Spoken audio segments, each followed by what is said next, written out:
Hello everyone, Tony here bringing you a brand new Dark Magician deck profile video. I know it's been a long time since I uploaded any kind of YouTube video, let alone a deck profile for Yu-Gi-Oh! For those of you that didn't watch my previous video about the situation, I wound up breaking my leg back in April, and it's just been a lot to deal with in terms of the recovery and physical therapy and some of the mental hurdles I had to get used to as well. My leg thankfully has healed almost fully. I'm up and moving around now. I had a pretty bad break. I don't want to dwell too much on that right now, but I am back to some extent. I have been able to kind of get back into playing card games again, which is great. And I wanted to start back by presenting you guys with one of my favorite decks to currently play right now, which is Dark Magician, of course. This is my third version of this deck on this channel. Fourth if you include Jeremiah's video. Now, as usual, Dark Magician has a plethora of routes you can go and build in this deck. So my deck is not definite. It'll probably change next week. What I want you guys to take from this is that I don't honestly think there's a really right way to build Dark Magician because of just how flexible the concept is, right? He has so many different spell cards, trap cards, extra deck monsters. There's so many extra deck monsters that work with him. There's so many engines that work with him now. So don't restrict yourself. If you see some videos that say that you have to play it that way, that's an opinion. Ultimately you should be able to enjoy your deck the way that you want to, and if you take inspiration from those videos, great, but I don't want you to be discouraged and finding yourself a tempo when it comes to this deck.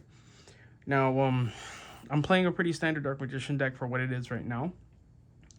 There's no Secret Village, no Skill Drain. I am playing a Microbe of the Fallen Albez engine in the deck.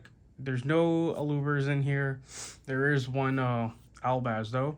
Overall, I like the way that this deck plays. Really fluid. You have many paths you can take, but ultimately it is still a Dark Magician deck, which was important to me because I didn't want it to feel like it was an Albaz Dark Magician deck. Right, so that's enough of the bantering. Let me get into the actual video right now. So to start off, we have three of the star of the deck, which is Dark Magician. In my last build, I played three, but I dropped this to two.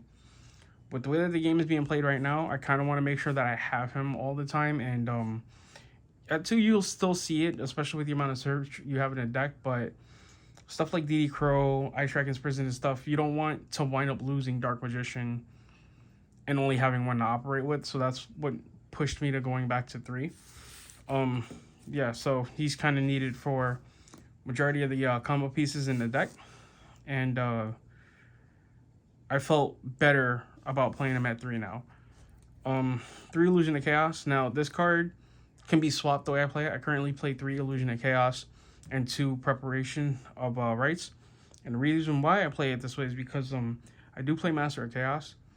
And you can use him for Master of Chaos. So it was just more about having that play accessible than it was seeing the card. You can definitely play it the other way. You can play 3 prep and 2 of him, and it should probably yield the same, if not similar, results. But I felt better having an additional monster to play with him. 3 Magician's Rod. Next to Illusion of Chaos, Magician's Rod is the bread and butter of searching this deck. You have access to all your spell cards that say Dark Magician with this, and then all your monster cards that say Dark Magician with this. So it's a very potent 1-2 combo. Illusion of Chaos, make sure you always have Magician's Rod, which is really important because Magician's Rod gives you the combo pieces you need to kind of push your deck to the limits of where it needs to be. You'll search out Magician's Salvation or Dark Magic Circle, and both of those cards are kind of essential to Dark Magician. So it's good to have a consistent way of getting access to both. 3 Magician Souls. Now I want to say that I am so happy that these got reprinted. I'm so happy that more people will have access to this great card because of how awesome it is. It's a level 1 Foolish Burial that can be a pseudo Pot of Greed or a pseudo Monster Reborn. Not really Pot of Greed because you have to give up cards to play cards, but he offers such utility to the deck that it's almost insane that we just got a reprint, and I'm happy that it's available. Most of the time you're going to Foolish Burial the off cards like Dark Magician Girl or Mahad to get extra cards off of Soul Servant, but in rare cases you can like Dark Magic Circle, grab your card, dump Dark Magician, send this, and then special summon Dark Magician, and automatically you start removing stuff off the board. It's a really, really flexible card, and combo pieces with a lot of other things too. It's not just Dark Magician. It can help you link climb. It can help you like have additional materials for like Secrets of Dark Magic. You know, you bring out Dark Magician, or you might send Dark Magician Girl, special summon this, Secrets of Dark Magic, the Dark Magicians. Now you have 2 targets in the graveyard already for Soul Servant. So it just provides a lot of like fill-in. It's a great card on steroids, and honestly speaking, having access to this now for multiple people is great. The hand trap I opted to play was 3 Effect Veilers. The reason I opted this over Magician Souls, not Magician Souls, I'm sorry, Ash Blossom, is because having the ability to kind of like stop your opponent's effects on the field, like stopping your opponent's search is great, but it's also like restricted to only playing the effect like once, right? You can play this multiple times if you draw multiple, so you're not kind of like clumped in the hand. And again, he extends as a combo piece. I don't play it in my extra deck, but you can like link climb pretty well with this. Like you summon Magician Souls, play like Effect Veiler, then you can link to the Halki Fibrax, bring out a second Effect Veiler, link 3 into Selene, and then you can bring back like Effect Veiler and go into like Access Code Talker or Appaloosa or whoever it is. But like Effect Veiler felt really good in this deck, like over Ash Blossom. My initial rebuild of this did play Ash Blossom, but I just felt like Effect Veiler gave me more what I needed at the time. So now we're gonna play a lot of singles here. So it's gonna be 1 copy of Apprentice Illusion Magician. She's not a free body on board. She replaces the card that you discard to special summon her, but she does act as a really good combo piece, and she helps deck thin. 1 Palladium Oracle Mahad. I prefer to play mana personally. However, I put this card in my deck more so for one of my close friends because he loves this card. So it's kind of just in there as like a shout out to him. What's up, Jay? 1 Dark Magician Girl because this deck can never have too many bricks. I'm kidding. The deck isn't as briggy as it used to be because of the amount of ways you have to get these cards out of your hand or out of your deck and replace them. She's absolutely worth having in a deck because of Magician's Salvation, and I'm still gonna find room for Magician's Combination, so I might, when I do find room for it, I might actually drop Effect Veiler for Ash Blossom for the in that thing once I put Magician's Combination in the deck. But yeah, she's absolutely worth playing. I don't play mana anymore. Yeah, so you can get up to draw 3, 4 if you have the Dark Magicians in play. A single copy of Timaeus, the United Dragon. This card is awesome. Being a pseudo polymerization helps you get to Dragoon, helps you get to Dark Magician and Dragon Knight. You can have access to what's his name? Giant Chimera, I believe it is. Guardian Chimera. Sorry, I've only played that card like twice. Yeah, Guardian Chimera. So he fills a really nice role. Honestly, I would love to play this card at 2, but I'm already playing 41 cards in this deck, and that kind of drives me a little crazy because I've always played only 40 cards unless I played Lightsworn. And yeah, like he just fits a really nice role in this deck. Being a light type helps with Master of Chaos as well. Not to fusion summon him, but he's a card that you can bring back and reuse. And then the 1 copy of Fallen Albaz. You could probably play this card at 2, honestly speaking. You can most likely drop like maybe a copy of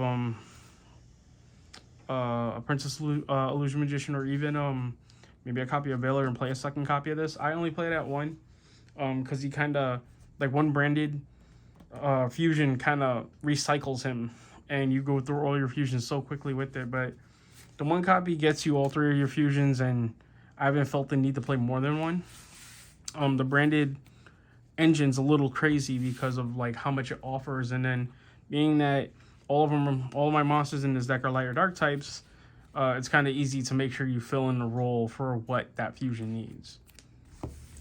To spell cards, Obvious Soul Servant at 3. Again, I'm so happy this card got reprinted because When I first got back into Yu-Gi-Oh, this card was like $8 to $10, and it went up to 15, and then one day I checked and it's like 30 plus. That's a little insane. It's a great card, definitely worth the price of like $10 to $15. So I'm glad that it did get reprinted. And again, it's about more people having access to these things, so that way they can actually play a deck that they love. This card will search for your combo pieces from your deck and literally put them to the top of your deck, or it'll let you reuse cards that are currently in your graveyard, and you can put them to the top of your deck and then banish it from the graveyard and draw the card and reuse it immediately. This is one of the best cards that they could have possibly given Dark Magician. And I don't see a reason to never play this card at anything less than 3. Like this card probably comes in at 3 before Dark Magician even touches the sleeve. Like that's how important this card is to this deck. It just offers an insane amount of consistency, which is something that Dark Magician needs. I do play 3 copies of Branded Fusion. I mean, it's really just to make sure that my engine pops off the way that I want it to. You could also use this to go into Dragoon or Dark Magician or Dragon Knight, so long as you have to absolutely use Albaz for one of the materials, which is why I'm considering playing at 2 in case I want to start the game with like Dark Magician or Dragon Knight if I open it with this. More testing will need to be done, but for right now I feel like the deck, the way I'm currently playing it, is working for me, so I don't want to kind of like step out of it until it starts to show some cracks. The 2 preparation rights I mentioned previously, again, this is interchangeable. You could play 3 of these and 2 Illusion of Chaos. I currently am testing it like this, and it's been working pretty well. 2 Dark Magical Circles. This card I have a love-hate relationship with, because when I play it at 3, I see it all the time. When I play it at 2, it's like if I don't search it, I never see the card. And if I play it at 1, then I absolutely have to search it, which is something you always want to do with Magician's Rod. So I feel like 2 is the right number to play. This card offers you an insane amount of control on both your and your opponent's turn, so long as you've been cycling your Dark Magician with Magician's Rod and Eternal Soul. Special summon or a Dark Magician with Eternal Soul, and you just start banishing stuff. It's pretty wild, like how much control this card offers, and you can disrupt your opponent's combos. You can end phase banish something. It's a really, really nice asset to have. 1 copy of Magician's Salvation. I normally play this card at 2, but for right now, I'm trying to go against more of like what I normally play to test different approaches with the deck. So right now it's being played at 1. I'm probably gonna wind up finding room for a second one, because while you only need to have 1, like just drawing it like in your opening hand and then playing it, getting Eternal Soul set up, summoning Magician's Rod, grabbing Dark Magical Circle, and you're most likely gonna have Dark Magician in the wing already. Like it's just, the setup is just too clean, so I'm probably gonna wind up playing that at 2 again. 1 Called by the Grave. Hand traps are annoying, and this card needs to be at 2 again. Okay, so again, this card has always been one of my favorite tech cards to play in Dark Magician and in Blue Eyes now. And well, Blue Eyes Chaos Max is insane with this card. But anyway, this card rewards you for special summoning a normal monster, which you're going to do a lot in Dark Magician. And it gives Dark Magician and anything he's used for, as in Fusion, Exceed, or Synchros. Well, it's Fusion, Exceed, and I believe Synchros. Yeah, Fusion, Exceed, or Synchros that uses Dark Magician for material. They get the bonus effect of gaining attack power equal to the opponent's attack when they battle it. And just having kind of like a built-in Abramax-like effect, plus being able to draw a card every time you special summon Dark Magician, is kind of nutty, right? So in one of my first versions of Dark Magician, when this card became available, I was playing this at 3. This is how much I love the card. It's at 1 right. Well, it's in my deck at 1. I want to play it at 2, but I'm also trying again to go against what I normally would play to see if I can find a better version to play Dark Magician. When Dark Magic attack, a searchable Harpy's Feather Duster is kind of insane, and doesn't hurt to have spot removal for the biggest monster in your deck, right? 1 Magical Eyes Fusion. Most of the time that this is gonna go for one of your finishers, or it's gonna go for a way to like protect or control your board. I want to say like 50% of the time I use it for Quintet Magician. The other 50% of the time I use it to get access to like Dragoon if I'm in a pinch, or maybe Dark Magician or Dragon Knight to protect my board. But yeah, one of these never hurt. It's a really, really strong endgame spell. And then one copy of Secrets of Dark Magic. I love this card for Dark Magician. I really, really want to play it at like 2. But being that it's reusable with the likes of Soul Servant, I'm trying to get used to being okay with the recursion aspect of putting cards back to the top of my deck with Soul Servant. So I'm playing it at 1 to kind of force me into that. Being able to fuse during the battle phase or fuse as a response to one of your opponent's card effects is pretty dope. Yeah, like this card provides like a really, really good flex pick, and you can special summon Illusion of Chaos with this card too, right? And then have a negate on the field with Illusion of Chaos, which is pretty insane. Now, my Dark Magician decks tend to be a little trap heavy. I've lowered the trap amount to 5. So I'm playing 3 Infinite Impermanence because being able to negate monster effects is pretty essential. And if you go second, this card provides an Effect Veiler-like effect, which is disruptive to your opponent. And then I'm playing the 2 Eternal Souls, which make Dark Magician the wizard among wizards.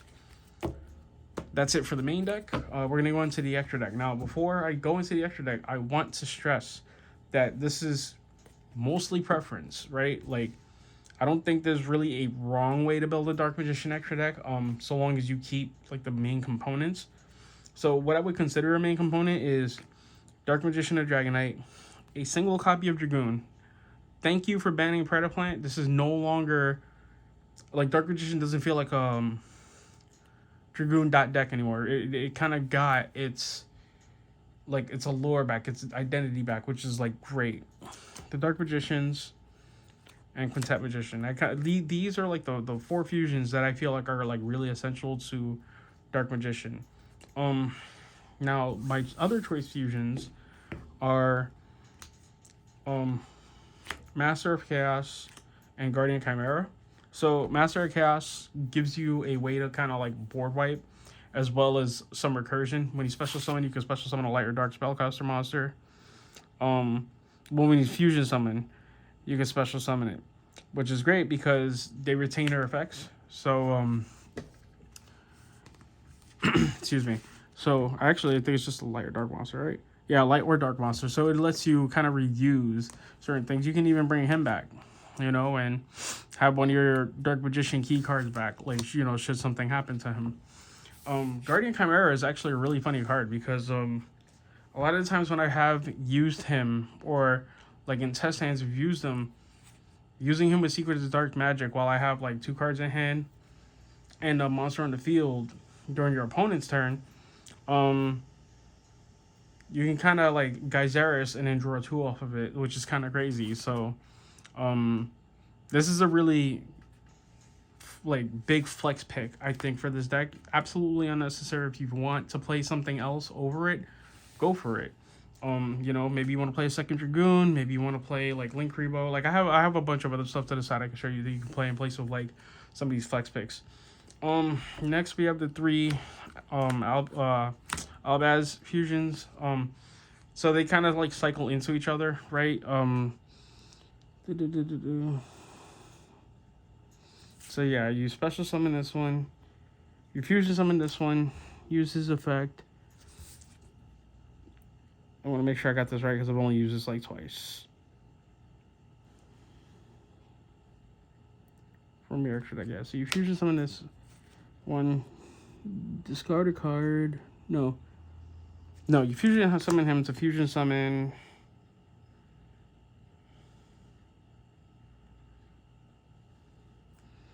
this, I believe. And then when you fusion summon this, you discard a card from your hand and fusion summon one level 8 monster from your extra deck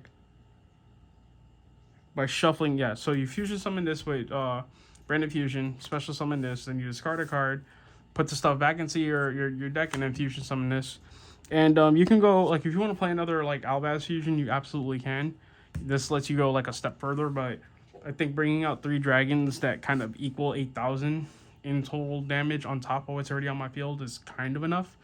So if again, the slot is always open if you want to like add. I forgot the name of the other Albaz fusion that you can play, but those are the 3 Albaz things I play. I do play 2 Exceed monster, 1 Ebon Illusion Magician, and 1 Divine Arsenal AA Zeus. Again, these are flex picks, right? So the only one I would say that I would probably keep in here if you didn't want to play Zeus is him.